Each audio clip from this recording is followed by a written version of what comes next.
let's talk about breaking your chains. Now, we're going to be going over beliefs and how they rule our lives. Now, beliefs hold so much power because it is fundamentally what we believe to be true about the world, which means that we actually always take all of our actions based on what we believe to be true. To start off, here are some examples. If you believe that gravity is real, you will drop a basketball and expect it to hit the floor. If you believe that God is real, you will likely pray and ask for help or guidance. Now, if you believe air is real, you may see a bubble blown and know that if you turn a fan to it, it will fly way faster because the air is going to push the bubble. Now, these are things that we understand. And these are examples of how us knowing something to be true or believing something to be true decides how we act on it. Now, there's something called the confirmation bias, which means that if you hold a belief, you are more likely to seek information confirming it, and you're more likely to reject information that goes against this belief. Now, this can have a flywheel effect because over time you will have sought out more and more information to confirm your belief, making it harder for you to accept something else as true, even if it has more evidence or is actually true. Now, understanding your beliefs about business and life are really important because they have the potential to be a stumbling block to your success. Now, here's some examples. If you believe that marketing is hard, you will not try, and sometimes you won't even look for information to learn how to market better because you believe that it's too hard for you to do in the first place. And then when you end up trying it, you'll self-sabotage, which means that you're going to try to hurt your own results subconsciously because you believe that it's hard and you wouldn't like it to be easy. But the most effective part of this is the fact that you will probably not even try to look for information to make it easy because you think it's too hard to begin in the first place. And that's one of the biggest things that hold people back is their belief that something's too hard or it takes too much work or whatever the case may be. And if you believe that sales is hard, you will seek out information that confirm that it is, and therefore you will make sales hard for yourself. Now here's a more detailed example. If you get on a sales call with the preconceived idea, meaning that you came up with this idea before this, that the person is not going to buy, you will ask her questions with less effort. You will rush through the sales process, and you will end up confirming that they won't buy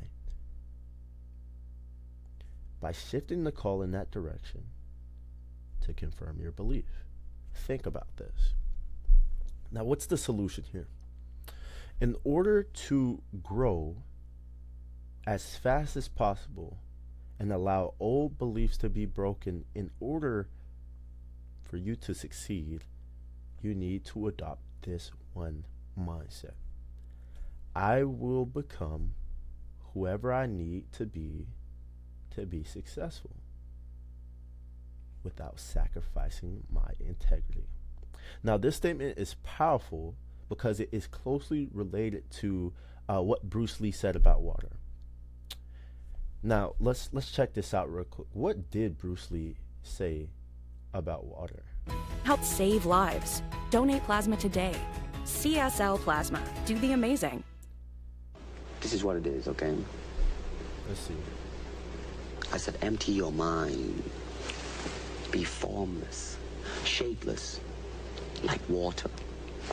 Now you put water into a cup, it becomes the cup. You put water into a bottle, it becomes the bottle. You put it in a teapot, it becomes the teapot. Now water can flow or it can crash. Be water, my friend. So I want you to understand how important this is for your reality. In order to succeed, you need to be able to become a different person. You need to be able to change and adapt very quickly in order to be able to manage new levels of business, new levels of success. Now, I want you to think about to when you first, thought about being an entrepreneur, when you first started your business. You and that person are not the same. Your work ethic is different. Your knowledge is different. Your skill sets are different. Your beliefs about money, your beliefs about business are different. So you have to understand, in order to grow, you have to be willing and open, even more than willing, to change and become better and new to achieve your goal. But there's only one note, right? The thing is, you do not want to sacrifice your integrity on this road to success, because there's many people that are in jail right now. There's many people who are in hell right now that will tell you that it is not worth it.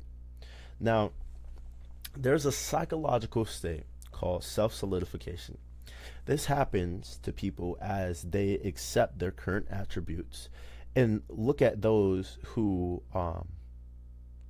and basically they look at that as who they are and who they will always be. Now, here's a few examples of this. An old man says, I can't quit smoking. I've always been a smoker. Or an old man wants more wealth, but he says, I'm not a business type of guy. I'm too old for that. An old woman wants to lose weight, but says, I've always had a sweet tooth, and being skinny isn't my thing anyways. Those skinny girls, they always think they're the best. They always think they're this. They always think they're that. I've never been one to really like working out. It's too much work. Right? Think about these things. Now, here's a note. Self-solidification usually occurs at old ages, but you can see very, very early signs, since this is something that is socially accepted and often spread through generations. People just go with it without ever questioning it. Have you ever just listened to someone and it just heard the self-solidification, like, dang, this person doesn't want to grow? Now, here's an example. For kids, we often ask them, what they want to be, but some voices of authority in their lives tell them, hey, think of something realistic, silly. Going to the NBA, that's not very realistic. Or something like, oh, that really affects, basically, when an authority figure says something to someone who is almost like clay, which is a kid, right? For example, this person takes on this belief.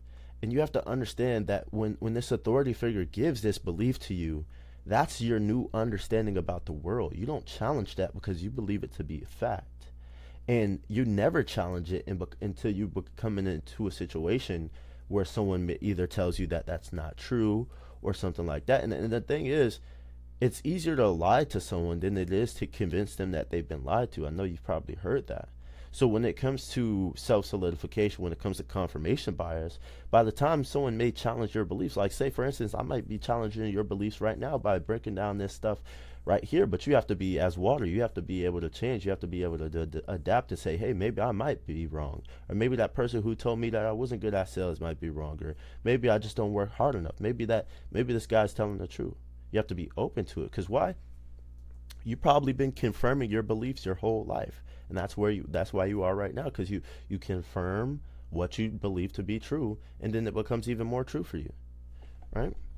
Now, so how do you actually spot a belief that's holding you back?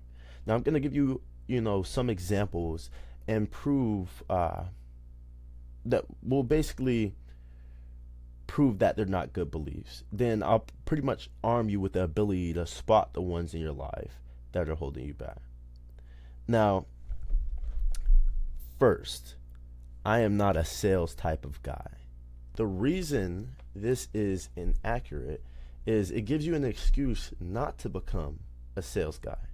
Remember, if you want what you want out of life, the current you has absolutely no chance of getting there. So you have to become a new and better version of yourself to be able to easily achieve your desired outcome. Another example is, you know, growing a credit repair business past, 10, 25K, it's impossible, I just couldn't do that, right? The reason for inaccuracy is everything that abides. It means that everything that is required to follow the rules of physics is possible, meaning that anything that is physically possible is possible, right? Given enough time and determination. Now, before ever saying something is impossible, think about the laws of physics and ask yourself if there are any laws that make completing that task physically impossible, right? So there's not a person who has this type of belief that could tell me how, getting a credit repair business past $10,000 to $25,000 is physically impossible. I couldn't see it. It's not physically impossible. Now, another example is I could never manage a sales team. It's too hard. The reason for this inaccuracy is, here again, when you say never, you are entering the realm of impossible. And like we took note of before, it is definitely physically possible for you to run a sales team. Also, go back to the understanding that if you don't like something, it doesn't matter. You are to be as water.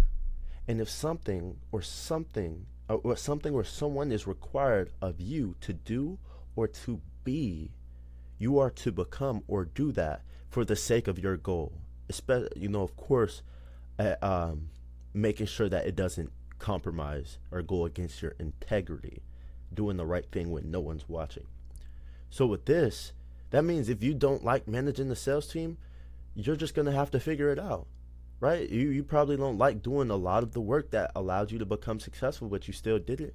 So this is just a part of that. And then, hey, after you do it for a little while, you make some money, you can hire a sales manager. Simple enough. And that might be a false belief for you too. You might think that, hey, it's impossible to hire a sales manager. That is a lie. That is a lie. How do you think companies have sales managers? They hire them. All right, that's done with. All right. Now, there are different types of beliefs, right?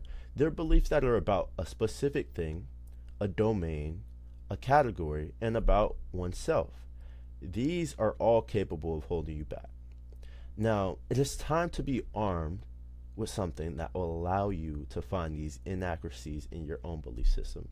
So, these are some phrases that can help you to catch false beliefs. Oftentimes, I'm in a conversation and I notice that a person says something about themselves, that I'm above, meaning that I'm so far, I'm far past that to where I can notice that is not true.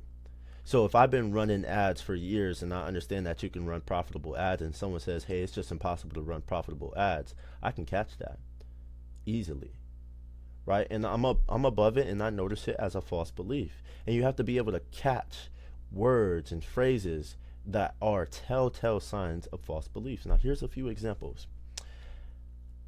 I'm not good at. Not for me. It doesn't work for me. And this is a really interesting one, because you have to really think that you're God's gift to the world, to think that, hey, it's working for everybody else, but it's not working just for me, right? The thing doesn't work in general just because it's not working for me, right? The only thing that's consistent there is that when it works for other people, it's other people, but when it doesn't work for you, you're there.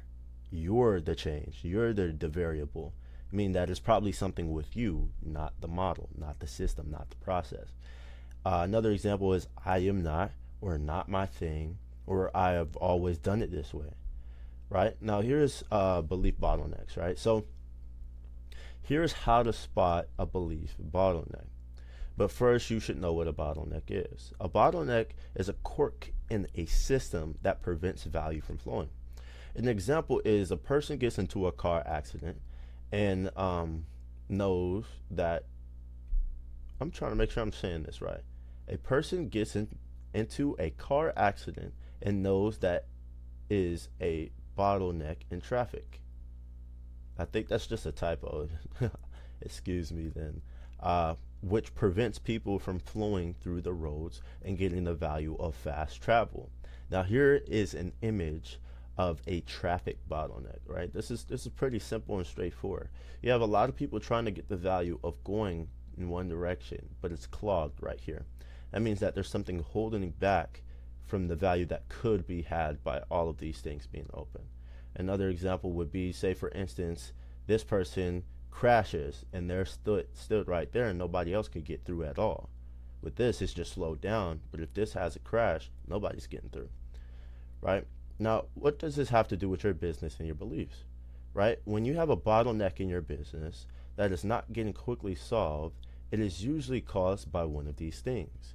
Number one, a lack of knowledge of the bottleneck, meaning that you don't know it's there. Number two, a lack of knowledge on how to solve the bottleneck. You don't know how to fix this problem. Number three, a lack of capital to afford the fix, meaning that this problem is something that you don't have the money to fix. But that could just be this next thing, which is ironic. I'm saying it could really just be the imagination to create a fix, because a lot of times you don't need to fix it with money. Sometimes you can just fix it with being creative, right? Number four, a lack of imagination to create a fix, or creativity, meaning that you're not thinking outside of the box enough to come up with something that can fix this problem. Number five, a belief that is stopping you from being or creating or acting on the solution, right? You may be the solution in yourself. You might be able to create the solution, but something might be holding you back. So when your business is not growing, it's usually because of lack of new customers or not being able to fulfill on more customers. You have a bottleneck. Now, when you identify this bottleneck, you are able to look at your situation and see what this fix is.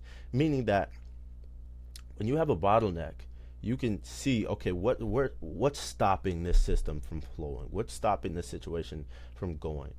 And you have to understand that when you find a fix to a bottleneck in your business, but you're not able to become or change or create or whatever it is to make the fix or the solution for this problem based off of belief, you have a belief bottleneck. So here's an example. I have so many clients, but I'm not able to take more because I don't have enough team members to fulfill on this. So the solution is I should hire more team members, but hiring isn't my thing. So clearly this is an example of your belief about hiring new team members and how it will be your bottleneck for growth. Now, let's explore some more examples here. Now, I'm getting great results, in growing my business a ton when I post, but I just can't post consistently, right? The red is a very clear-cut example. Another example is I'm getting cheap leads from ads, but I just can't seem to get them on a call, right? The reason for inaccuracy. When you have a bottleneck, there's always a solution, meaning that you can hire someone to call the leads or optimize your booking method, right? There's different things that you can do. But of course, when you don't believe you can do something, you're not going to do it because you don't believe you can do anything about it. Now, another example is, I'm getting so many appointments, but I need a sales rep to actually scale, but, nobody can sell as good as I can, so I don't want to hire anybody, right? And I really went deep in here, so pay attention. So the reason for this inaccuracy is, in order to solve problems, sometimes you need to take a look at it differently. In this situation, you have to genuinely think about the business case. The business case, meaning that the business's argument for not getting a sales rep, right? Even if your sales rep can't convert as much as you, there are some that can, but most will convert slightly less than the owner. But that means that your company can take 2 times the appointments, right? So if you have a sales rep versus not having a sales rep, you can take appointments and they can take appointments, meaning that you can handle a lot more, and meaning that you can get new sales while you're not working, and you can make sales while you're working on other things in the business that also in the business and also more sales. Yeah, you're going to get more sales volume overall. So say for instance, you're converting 2 out of every 10 people, right? And you hire someone, wait, say you're converting 3 out of every 10 people. And you hire someone that converts 2 out of every 10 people, right? You're losing one person, but you're now able to handle 20 people, say for instance, a week. So say for instance you get 10 calls a week, one new client a week, 4 clients a month, right? And the max you can do is 4 clients. I mean, so let me make sure I'm doing the math here, right? So if you're converting at 30%, that means that if you get 10 calls in a week, you're going to get 3 sales. So 3 sales a week times 4 is 12 deals a month. So you're capped out at 12 deals a month because, say, for instance, you can't take any more appointments. But if you get a sales rep that converts at 20%, there are 2 people for every 10, and you can now spend more on ads, and you can spend more on ads, and now you can get 10 appointments a week for them on their calendar while still getting your same 10. That means that, say, for instance, there's 2 new clients a week. So 2 times 4, that's 8 clients a month. So overall, they're converting less than you, but overall, you went from 12 clients a month to 20 clients a month because you hired a sales rep. So you just have to do the numbers and make sure it's profitable. But these are the things you have to understand as a business owner and view things differently and see how your beliefs about certain things may be holding you back, because there's tons of business owners, and you hear this in the business world all the time. There's tons of business owners that think, hey, no sales rep can close as good as me, and that may be true, but overall you're losing sales volume, you're losing scale, you're losing buying your time back by being held by this belief. Now let's talk about how beliefs are formed. Remember when we talked about confirmation bias? Now let's get into how your beliefs are formed and how confirmation bias plays its role in this situation. Now, most of your beliefs are formed in your early life, especially your childhood. Now, an example of this is, when you were little, your teacher tells you that you aren't smart, and you go on to believe this, and you seek out ways to confirm this newfound belief that you got from an authority figure at a young age, meaning that you could be studying well, let me make sure I'm saying this right. Meaning, when you could be studying, you're playing games, because you also have the belief that studying is for smart people. And if you're not smart, why would you study? So this confirmation bias seeks itself through thousands of situations, which end in someone having a very strong belief about their intelligence because they confirmed it so much and nobody ever broke their belief. That's why a lot of the times the most powerful changes in people's lives are when somebody breaks their beliefs. And when you break people's belief, you have to have enough evidence, you have to have clear reasoning. But when you break someone's belief, you reframe their reality that gives them new strength and new understanding. Because one of the things I learned from Alex Hormozi is everybody sees reality, but the people who have more wisdom and more knowledge about the things that are actually true in this world see the world through a different lens. They see it more clearly, right? So a wealthy person might see that you can do whatever you want in life, and the poor person might think that they're limited to just working a job and then, paying off their debts and so on, right? There's 2 different views there, but one is closer to the true reality. And that's why you want to seek wisdom and make sure that your beliefs are aligned with reality, because you have to understand this. When you understand reality, you can use it to your advantage. So say for instance, that you can say for instance, what's an example? A lot about physics, right? So what's a good example for this situation?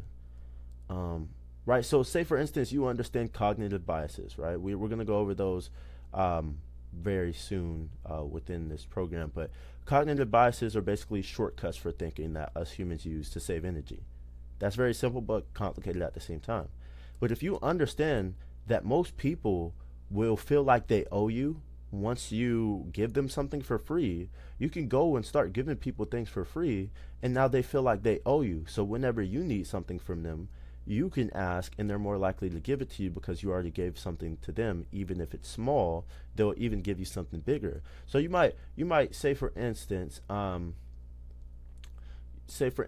you might do your brother a favor, and just one day you just decide to give him $100, right? $100 randomly, and the next day you say, hey, brother, could you help me move?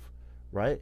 Right? If you were to pay someone to help you move, it may cost more than $100. But your brother, you just gave him $100 randomly, so he feels indebted to you. So it's in his nature. Like, you don't want to use this in a bad way, of course, but this is just an example. But now it's in his nature to want to, do good by you because you just blessed him and did good by him, right? So that's the idea there.